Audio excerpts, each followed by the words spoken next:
প্রিয় দর্শক আসসালামু আলাইকুম। দেশ এবং দেশের বাইরে থেকে যারা ভিডিওটা দেখছেন তাদের সবাইকে অসংখ্য ধন্যবাদ। আর এখন আমরা আছি এশিয়াটিক দ্য রিভার ফ্রন্টে। আর এশিয়াটিক দ্য রিভার ফ্রন্ট হচ্ছে একটি ওপেন প্লেস, যেটার এক পাশে আছে এশিয়াটিক নদীর তীর, আর একদিকে আছে শপিং মল, রেস্টুরেন্ট, চরকি। আর এশিয়াটিক রিভার ফ্রন্টে এরিয়াতে প্রবেশ করার প্রথম দিকেই এই চরকিটা পড়বে। আর এটাতে চড়তে গেলে বাংলাদেশি টাকায় প্রায় 1500 থেকে 1800 টাকা লাগে। তবে এটা ওই এই এশিয়াটিক রিভার ফ্রন্টের মূল যে আকর্ষণগুলো আছে তার মধ্যে একটি। এখন তো বিকেল, এই জন্যে এটি হোয়াইট কালার দেখতে পাচ্ছেন, যে পুরো গ্রিল গোলাপ একটা সন্ধ্যার পরে এখানে এত সুন্দর লাইটিং হয়, মানে সবগুলোতে চমৎকার সুন্দর লাইটিং হয়। একদম মোটামুটি ব্যাংকক শহর অনেক দূর থেকে এটা দেখা যায়। এটার পাশে যে বিল্ডিংটা দেখতে পাচ্ছেন, এটা হচ্ছে একটা ভূতের বাড়ি। এটার ভিতরে কয়েকটা ভূতের বাড়ি আছে। আর এখন আমরা যাব এশিয়াটিক রিভার ফ্রন্টের যে নদী তীর আছে সেই দিকে। আমি আসলে ঘুরতে ঘুরতে সন্ধ্যা হয়ে গিয়েছে। আমার ডান দিকে আছে কয়েকটা পরিত্যক্ত জাহাজ, কয়েকশো বছরের পুরনো। আমরা যেরকম আলিফ লাইলাতে দেখতাম ওই টাইপের পুরনো জাহাজ। ওই জাহাজগুলোতে এখন রেস্টুরেন্ট হিসেবে ইউজ করা হয়।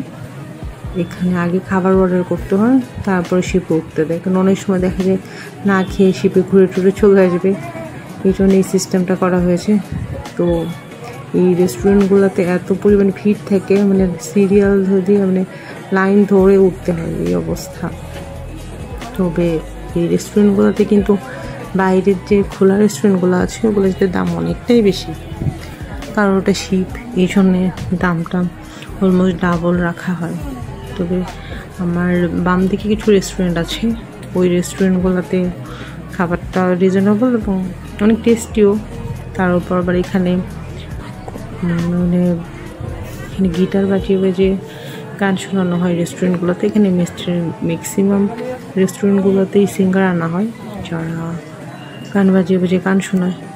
আর সন্ধ্যার পরে এই জায়গাটা আরও বেশি সুন্দর হয় এখানকার লাইটিংটার জন্য। আর এখানে কিন্তু ফ্রি টিপের ব্যবস্থাও আছে, চাইলে আপনারা বোটে করে একটা ফ্রি টিপ দিয়ে দিতে পারেন। তো এই সবগুলা বোটে কিন্তু ফ্রি টিপটা দেয় না। এটা আইকনিক সিয়াম আছে, ওখানে বেশ কয়েকটা হোটেল আছে।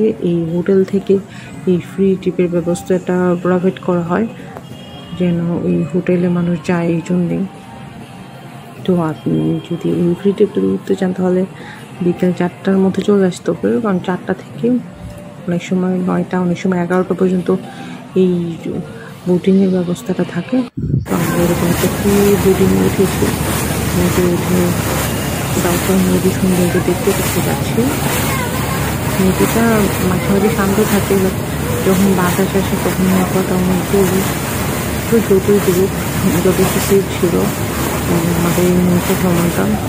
আর সন্ধ্যার দিকে যেহেতু দিকে যাচ্ছে, আকাশটা একদম লাল হয়েছিল। আর আইল্যান্ডের পাশে স্ট্রাকচারগুলো তো অসম্ভব সুন্দর, সুন্দর একটা চমৎকার দৃশ্য। আমরা এটা মনে হয় 20 মিনিটের মতো করেছিলাম। তবে যদি আপনারা বোট থেকে নেমে যান তাহলে কিন্তু আপনারা বোটটা খুঁজে পাবেন না, কারণ যারা বাইরের ভাষা বলছে তারা তো ঠিক আছে, বাট আমরা যারা বাংলাদেশে অনেক সময় বোঝানো খুব চাপ হয়েছে আমরা কোন বোটটা খুঁজছি, কোথায় যাবো, কারণ ওরা ইংলিশেও বোঝা যাচ্ছে। এই জন্য নিজেদের নামার দরকার নেই, যারা ফ্রিতে খেতে যাবেন বোটে বসে থাকবেন, 10 মিনিট করে আবার এশিয়াটিক রিভার ফ্রন্টে করবে। তো আপনি যদি চান বোট থেকে নেমে ঘোরাঘুরি করতে লাগান তাহলে আপনি ক্যাবে করেও আসতে পারবেন। তো সেই ক্ষেত্রে আপনার দেখা যাবে 700 থেকে 800 বাদ লেগে যাবে, এটা একটা ভালোই অ্যামাউন্ট। তো চেষ্টা করবেন বোটে করেই হেল্প করার। তো আমরা এখন নামবো, ওই জন্য সামনে থেকে এগিয়ে যাচ্ছি। যেতে যেতে আমি আবার কিছুটা ভিডিও করছিলাম, অসম্ভব সুন্দর একটা ভিডিও। মানে আমরা যখন যাচ্ছি তখন আশপাশ থেকে আরও অনেকগুলা শিপ যাচ্ছিল। এটা আসলে চমৎকার একটা অনুভূতি, মানে নিজের চোখে না দেখলে বিশ্বাস করবেন না, এত সুন্দর ঠান্ডা বাতাস। মানে ব্যাংকক শহরে তো অনেক গরম, প্রচণ্ড গরম। তো এই গরমে এশিয়াটিক রিভারফ্রন্টে সবসময় একটা ঠান্ডা বাতাস বয়ে যায়, কারণ নদী থেকে একটা ঠান্ডা বাতাস ওঠে। আর এখানে ঘোরাঘুরি করার সময় আমরা অনেক রকমের বুট দেখতে পেয়েছি, যে বুটগুলোতে চাইলে আপনি রাত্রি যাপনও করতে পারবেন। আর এই রাত্রি যাপন করতে চাইলে অবশ্যই আগে থেকে বুক করে রাখতে হয়। যে পাশে যে বুথগুলো আছে বড় একটা, ওইটাতে মেবি থাকার ব্যবস্থা ছিল, যেটা পাস করে যাচ্ছে সেটা না, যেটা একটু দূরে সেটা। এটাতে আপনি রাত্রে ঘুমাতেও পারবেন, আবার এই চাঁদপাও নদীর উপরে ঘুরে বেড়াতে পারবেন। এটা আসলে যথেষ্ট জোরেই চলছে, কিন্তু ভিডিওতে মনে হচ্ছে যে থেমে আছে।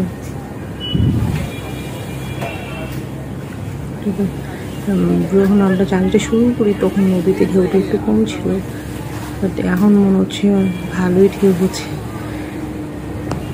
ভালোই তুলছে। একটু ভয় ভয় লাগছিল, মানে আমরা ঘাটের মোটামুটি কাছাকাছি চলে এসছি। তো যেতে যেতে আর যতটা ভিডিও দেখা যায়, কিন্তু এখানে আকাশটা এত সুন্দর, এখানে যেহেতু ডাস্ট কম, এই জন্যে এখানে সূর্যাস্ত আর সূর্যোদয় দুটোই অসম্ভব সুন্দর লাগে। মানে আকাশে যে অরিজিনাল কালার সেটা দেখা যায়। আর আমাদের বাংলাদেশে ওই কি ডাস্টের জন্যে সূর্যের কালারটা ব্লু না হয়ে ধূসর কালার হয়ে থাকে। আর যখন প্রচণ্ড রোদ ওঠে তখন এখানকার আকাশটা একদম নীল থাকে। মানে আমরা শুধু বই পড়ি যে নীল আকাশ, কিন্তু সাধারণত দেখতে পাই না নীল আকাশটা। আপনি এশিয়াটিক রিভারফ্রন্টের আকাশটা দিতেই বুঝতে পারবেন কতটা নীল। এখন তো মোটামুটি সন্ধ্যা হয়ে গিয়েছে, অন্ধকার, তাও সূর্যের আলোতে আশপাশটা চকচক করছে।